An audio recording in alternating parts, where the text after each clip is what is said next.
Soigne ton entrée. Ne bâcle pas tes matinées, mais soigne aussi ta sortie. Et ne te couche jamais fâché. Ton intro doit être kiffante, mais ta conclusion aussi. Si je t'ai pas encore convaincu, reste encore un peu, ne t'abonne pas trop vite. Je t'apprends un truc. Est-ce que tu as déjà remarqué comment certaines choses semblent gravées dans ta mémoire, tandis que d'autres disparaissent dans l'oubli?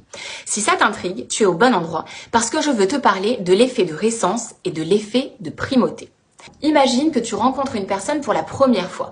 Les premières impressions que tu reçois, que ce soit une poignée de main chaleureuse ou un sourire amical, vont avoir un impact énorme. C'est ce qu'on appelle l'effet de primauté. Ce sont les premières informations qui sont stockées dans ta mémoire à long terme. Tu te souviens souvent de ces premiers moments, qu'ils soient bons ou mauvais. Mais c'est que la moitié de l'histoire.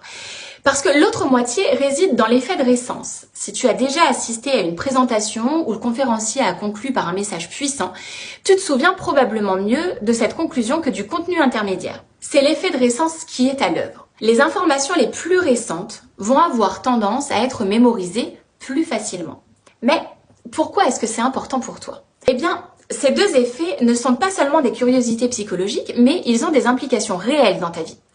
Comprendre comment fonctionne l'effet de primauté et l'effet de récence va pouvoir t'aider à prendre de meilleures décisions, à améliorer ta mémoire et évidemment à influencer positivement tes interactions avec les autres. L'effet de primauté, comme je te l'ai mentionné, ça va se produire lorsque nous nous souvenons mieux des premières informations présentées. Ça peut influencer nos interactions sociales, nos décisions d'achat, voire même nos souvenirs personnels.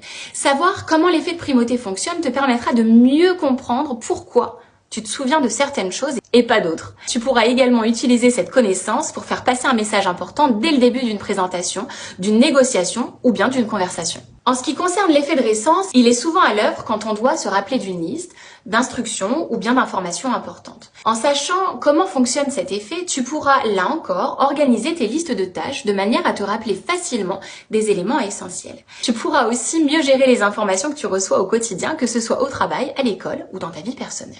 Maintenant, passons aux astuces pratiques pour mettre ces connaissances à profit. Je te donne quelques conseils que tu peux appliquer dès aujourd'hui. Le premier conseil applicable que je te donne, c'est le pouvoir du premier contact. Quand tu rencontres quelqu'un pour la première fois, fais en sorte de laisser une impression positive dès le départ. Sois attentif, engageant et positif. Ton interlocuteur se souviendra de cette première impression grâce à l'effet de primauté. Ensuite, organise tes informations.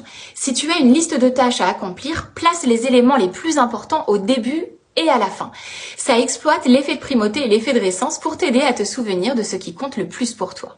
Un autre conseil pour toi, pratique l'écoute active. Lors d'une conversation importante, écoute attentivement dès le début jusqu'à la fin. Ça t'aidera à te souvenir de toutes les informations en contournant l'effet de primauté et de récence. Mais encore, priorise l'essentiel. Quand tu présentes des informations à un public, commence par l'essentiel, puis résume à la fin. Comme ça, même si les détails du milieu sont oubliés, l'audience retiendra les points clés. Tu as maintenant des outils pour mieux gérer ta mémoire, améliorer tes interactions sociales et prendre des décisions plus éclairées. L'effet de primauté et l'effet de récence ne seront plus des mystères pour toi, mais des atouts que tu pourras utiliser à ton avantage. Si tu veux partager ton expérience personnelle, n'hésite pas à m'écrire dans les commentaires ci-dessous. Maintenant, à toi de jouer. Utilise ces connaissances pour influencer positivement ta vie au quotidien. On se retrouve bientôt. Maintenant, tu peux t'abonner et surtout, prends soin de toi.